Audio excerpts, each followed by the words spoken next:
So today we're going to learn about the poem. So after this poem, we have to be prepared and very known to today's objectives that we're going to make. So the first objective is that we have to learn the background of the poem and its place in apartheid in South Africa. You understand? Yes. The second objective will be identifying the most poetic devices that are used in that poem that we're going to learn about. You understand? Yes. So the third objective is that we have to explain these things that I'm going to mention. The thing of hope, oppression, and excellence. You understand? Yes. So the third objective will be about working in teams to research on the conclusions. We are correct? Yes. You understand? To learn about inclusive strategies. On our lesson on a sleeping black boy, we're going to apply inclusive pedagogy to ensure comprehensive learner engagement. Through our learners at risk, we will use guided questioning, scaffolded note taking, and to pair them with their supportive peers to strengthen their understanding on the poem. And for our gifted learners, we will extend their learning by making sure that we ask them to compose deeper interpretations and investigate symbolism, intersectionality, and modern parallels in society. To embrace cultural diversity, we foreground Western themes such as hope, innocence, and resilience. And through this approach, every learner may feel included, valued, and be able to find significance in the poem. And the resources we were going to use will be copies as I got them here with me. I will just provide you with copies.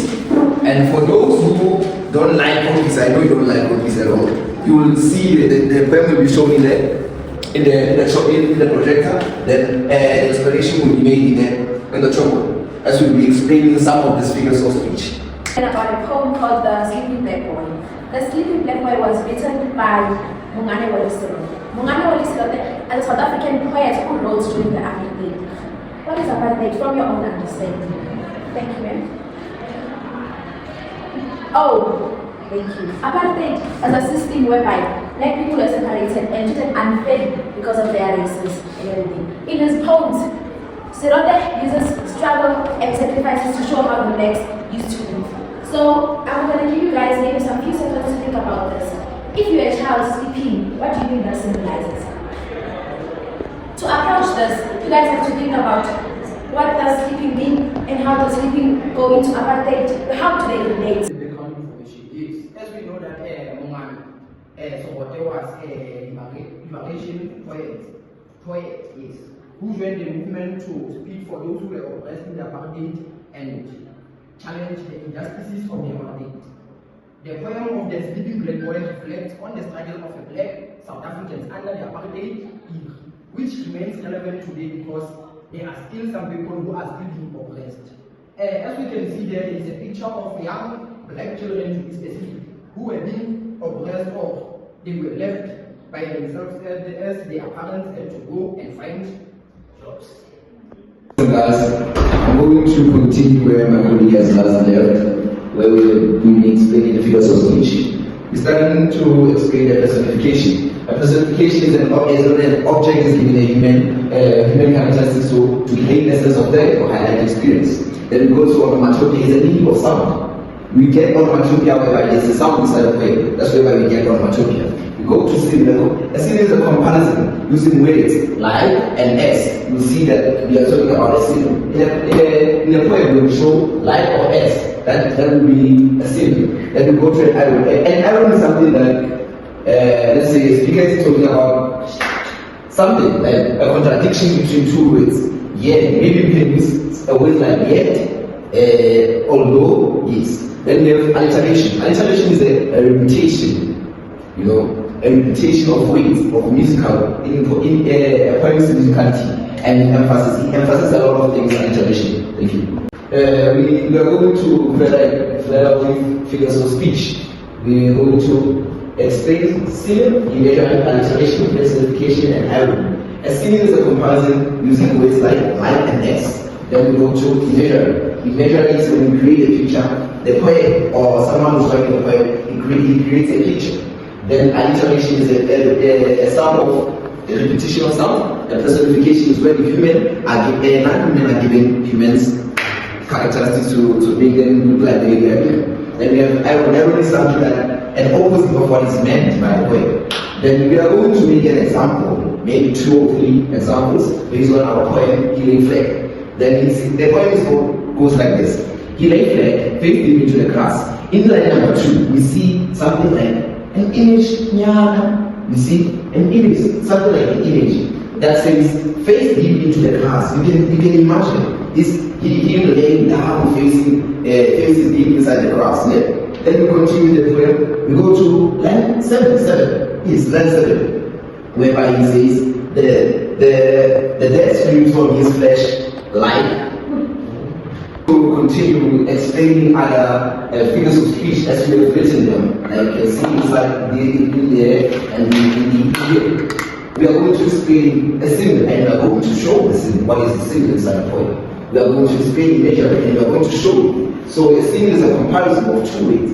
Like a comparison, we use the word like or S. That's when you compare. It's a symbol. We are going to measure it. That's why my fellow colleagues explain what is measuring and different parts of measuring. Then we are going to see that. And we go to alliteration. Alliteration, we are going to see alliteration. I don't think there is alliteration in this poem. I mean, we'll verify that. Then personification is when an animal is giving the characteristics of a human being. To look like a human. We go to an animal. An animal is when the speaker is speaking the opposite of what he actually means. You see? Then let's just explain or let's just take the figures of speech and take them out of this poem. We're going to say, we are going to start. He lay flat, we don't see nothing. No? Then he says, the poem says, face deep into the grass. You can see that there's something there. There's something there. That thing is an imagery because he created, the poem is trying to create an image to make us see how the child was staying or laying inside the grass. You get what I'm saying? Yes. So we go to we read and we read, we go to line, it's line 4, 5, it's line 1, line 5, 6, 1, 2, 3, 4, 5, it's line 5, he is dainty. Then we go to line 6, dainty screams for his flesh. You see there's something here that is given a human characteristics. What is that? Personification. Personification, thank you. The dead it has been given a human characteristics to look like the dead is something that actually lives or something like a living. So it says the dead stream from his flesh. You can see that it is a personification. We go to line 6 again. In line 6 we find multiple of things like a metaphor. I'm going to give you a classroom based on the quote that you read. Just understand the quote to check if you guys understand it.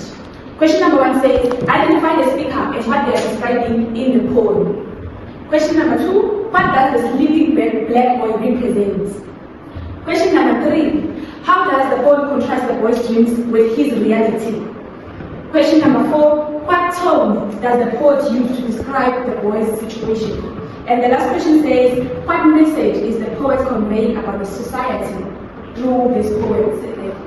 What is the poet trying to tell us about the society that we live in through this poem?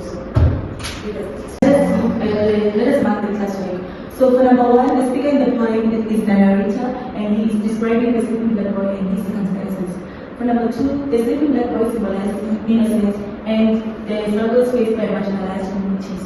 Then for number 3, the poem portrays the boy's dreams as full of hope and promise, and it highlights the contrast between his aspirations and difficulties he faces. For number 4, the tone of the poem is one of sadness and social commentary highlighting the injustices faced by the boy. For number 5, the last question, the poet is trying to convey that society is unjust and neglects the needs of marginalized communities, especially children. We have arrived at the end of the lesson, so I'm going to give you a homework. So I'm going to try to elaborate more what is needed for you to answer this question correctly. So the first question is, what is the main theme of the poem? So we have to focus on the main theme. Just leave other things for now. Second question is, identify 2 devices in the poem. That means you try to identify the evident devices inside the poem. How does the tone of the poem change from the beginning to the end? Try to elaborate more. Remember, the tone is not about us as the readers. It's not about the writer, the poet's feelings. Question number 4, in which ways does the poem reflect the apartheid realities or the racial inequality. Try to reflect back what was happening during apartheid, and then try to elaborate more of what was happening. Question 5, if you were to write a poem, how would you change to show the words whole? Then it's your own opinion, just try to be relevant as much as you want to. Please take out your homework, we're gonna mark. Number 1 was like the main theme is oppression and loss of innocence under apartheid. Number 2 is the sleepy boy symbolizes innocence and hope, while the world awaiting him symbolizes oppression and racial discrimination. Number 3, the tone shifts from gentle and peaceful at the start and then to somber towards the end.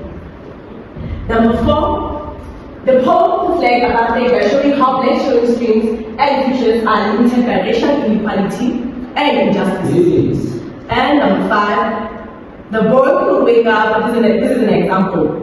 Like you guys, we have different answers which you can share today. The boy will wake up in a world of equality and justice when he can achieve his dreams. Oh, your answer. Okay, we have come to the end of our lesson. So today, the project of today, it lays the bare truth of how poverty has shaped us, or how poverty affects us as the black community, the previously marginalized community. So the image of the sleeping black boy is a heartbreaking reminder of our collective failure. It is a call to action to recognize humility in every child, to confront the systems that perpetuate inequality, and to demand change that prioritizes compassion, care, and justice. Thank you for attending today's lesson, guys.